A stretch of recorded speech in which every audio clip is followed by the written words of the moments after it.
نفس واحدہ، یہ سورہ اعراف کا آخری رکوع ہے۔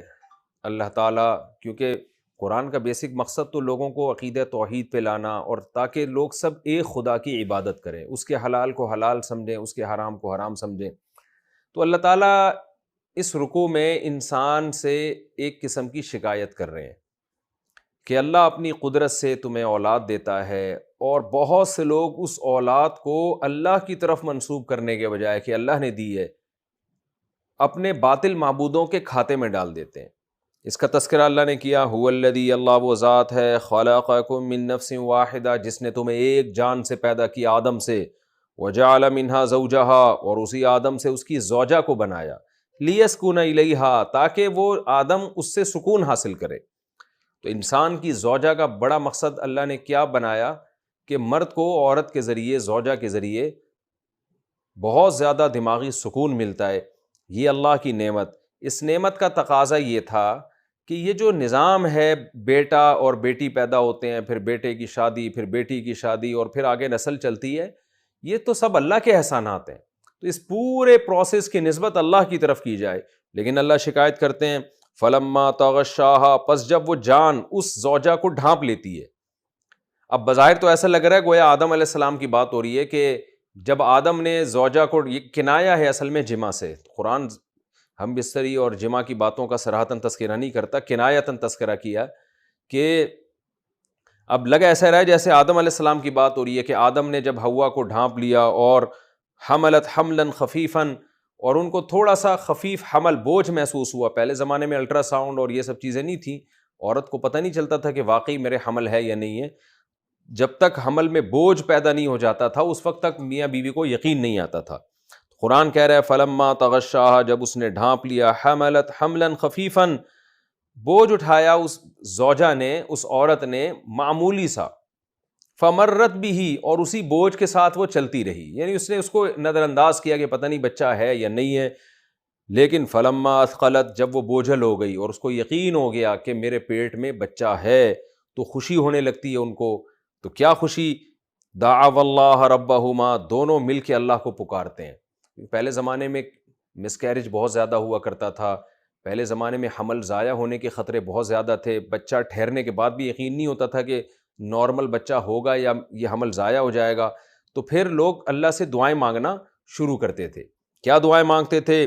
دونوں مل کے دعا مانگنے لگے، رب لئن آتیتنا صالحا، اے اللہ اگر تو نے ہمیں صحت مند بچہ دیا، لنکونن من الشاکرین، ہم ضرور بھی ضرور تیرے شکر گزاروں میں سے ہو جائیں گے۔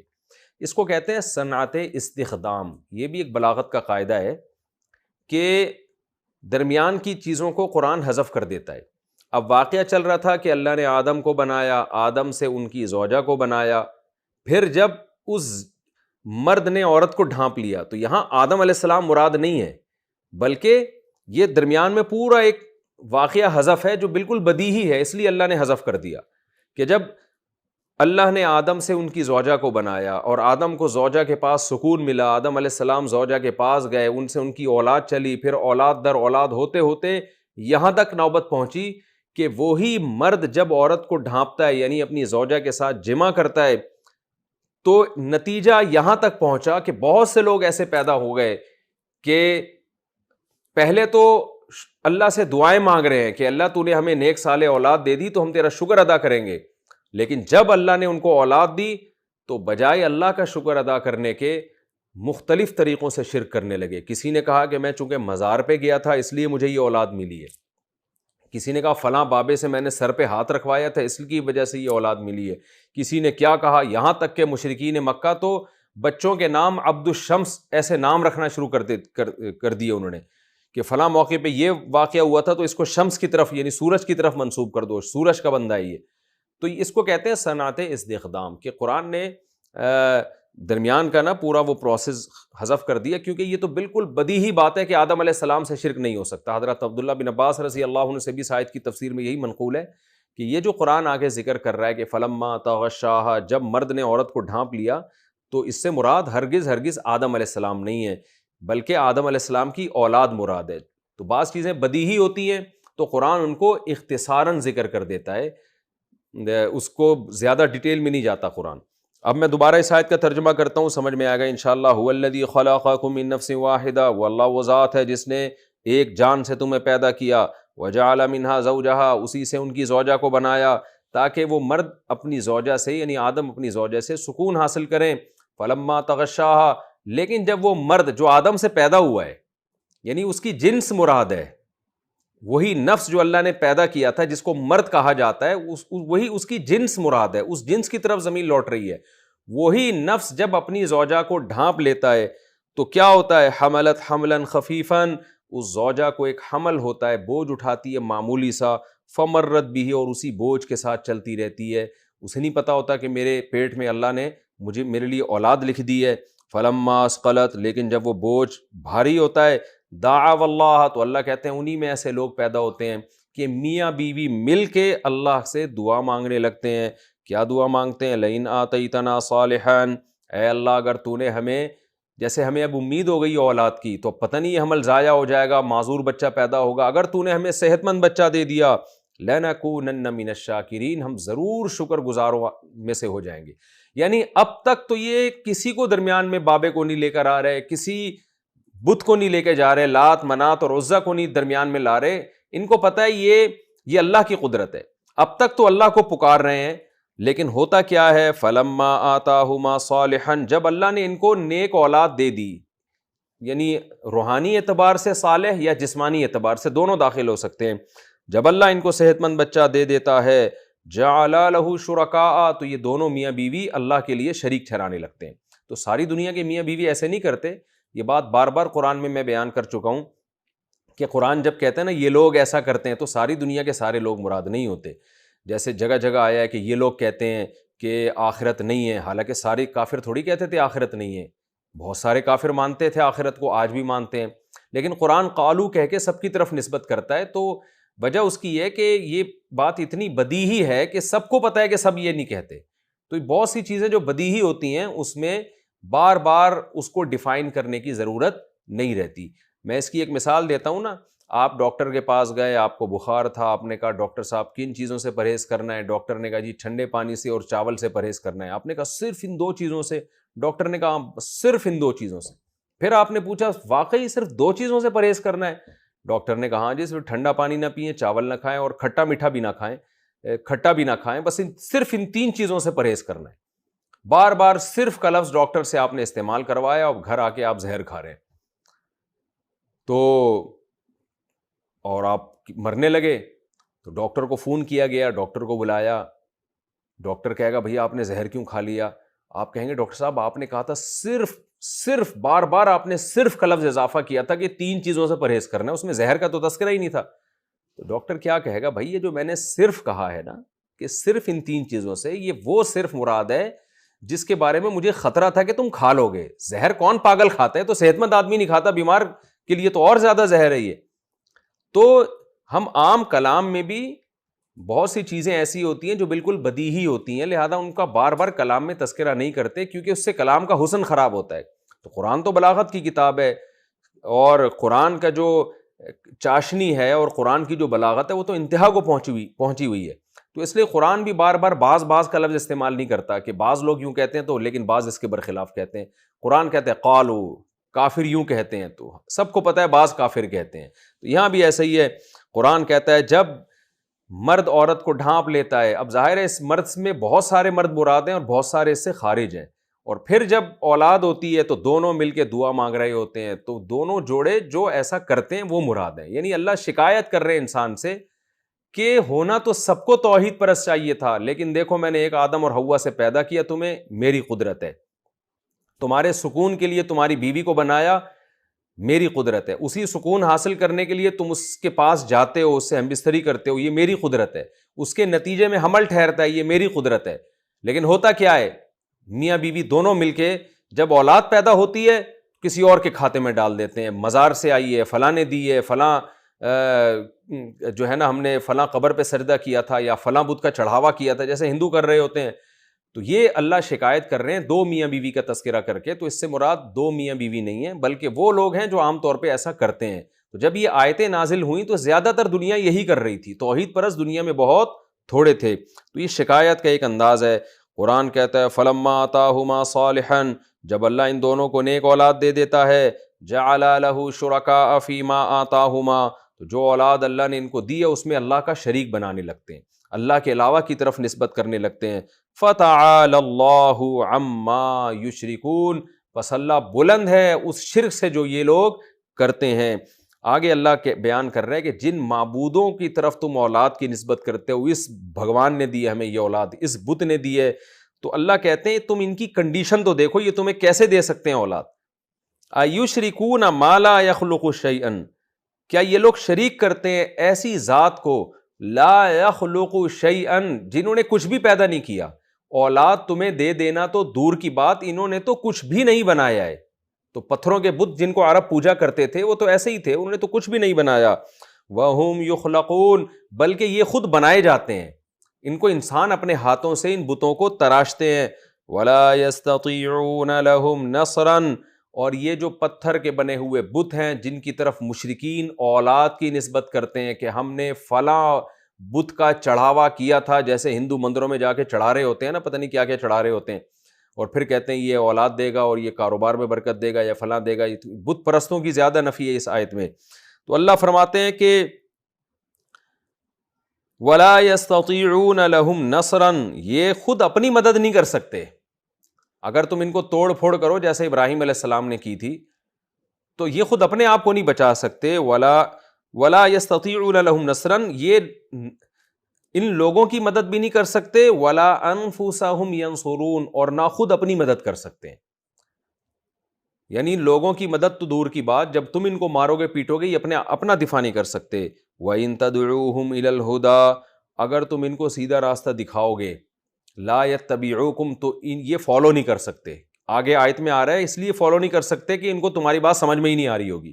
تو جو خود سیدھے راستے پہ نہ چل سکے، جو بھگوان، جو بت، جو معبود، وہ تمہیں سیدھا راستہ کیا دکھائے گا؟ وہ تو گمراہی کا ذریعہ بنے گا۔ اگر تم ان کو سیدھا راستہ دکھاؤ گے، کوئی گائیڈنس دو گے، یہ تمہیں فالو نہیں کریں گے۔ سواء علیکم، تم پر یہ برابر ہے، ادعوتموہم، کہ تم ان کو پکارو، ام انتم صامتون، یا تم ان کے سامنے چپ کھڑے رہو، یہ تمہارے حق میں برابر ہے۔ تمہاری مراد نہ ان کے سامنے چیخو پکار سے پوری ہوگی اور نہ ان کے سامنے خاموش رہنے سے پوری ہوگی، ان کا وجود و عدم تمہارے لیے برابر ہے۔ یعنی تم ان کو پکارو گے تو بھی کچھ نہیں ہے، نہیں پکارو گے تو بھی کچھ نہیں ہوگا، کوئی نقصان نہیں دے سکتے تمہیں یہ۔ پھر آگے قرآن بہت واضح طور پر ان بتوں کی برائی بیان کرتے ہوئے کہتا ہے ان الذین تدعون من دون اللہ۔ دیکھیں یہ آیتیں ہمیں وجد نہیں دلا رہی، لیکن جب کوئی بت پرست ان آیتوں کو پڑھے گا تو اس کا دل اندر سے ہلے گا۔ اللہ کہتا ہے ان الذین تدعون من دون اللہ، اللہ کو چھوڑ کر جن کو تم پکارتے ہو، عبادن، یہ غلام ہیں، بندے ہیں، امثالکم، تمہارے جیسے۔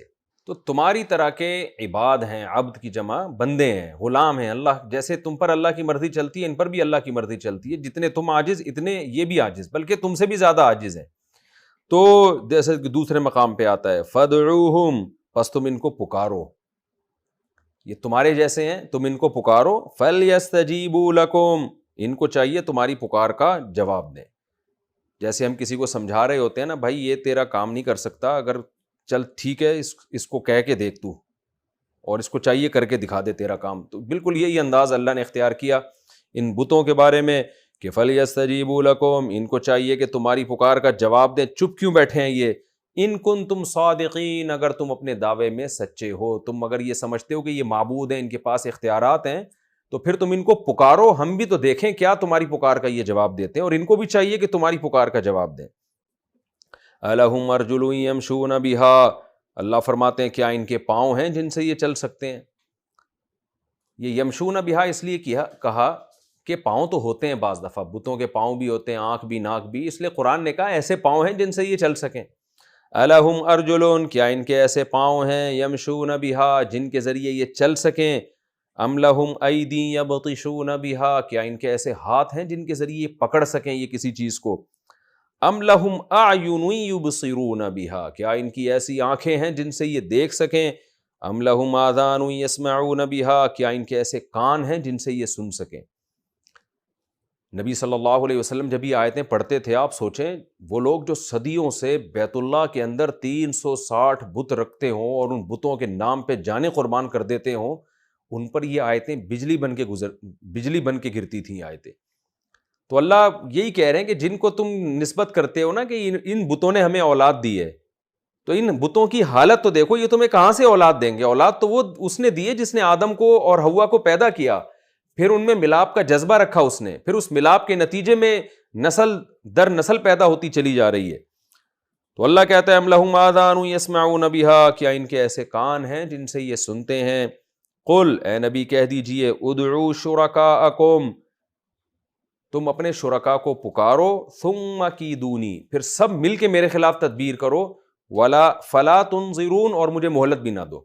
یعنی اپنے شرکا کو پکار کے سب مل کے کہو اپنے معبودوں سے کہ بھئی محمد صلی اللہ علیہ وسلم ہمارے عیب بیان کرتے ہیں کہ ان کے پاؤں چلنے کے قابل نہیں ہیں، آنکھیں اندھی ہیں ان کی، کان سننے کے قابل نہیں ہیں، تو اپنے بتوں سے کہو کہ بھائی یہ محمد صلی اللہ علیہ وسلم بہت ظلم کر رہے ہیں ہمارے خلاف، ہمارے اوپر، تو سب مل کے کچھ تدبیریں کر لو اور مہلت نہ دو محمد صلی اللہ علیہ وسلم کو۔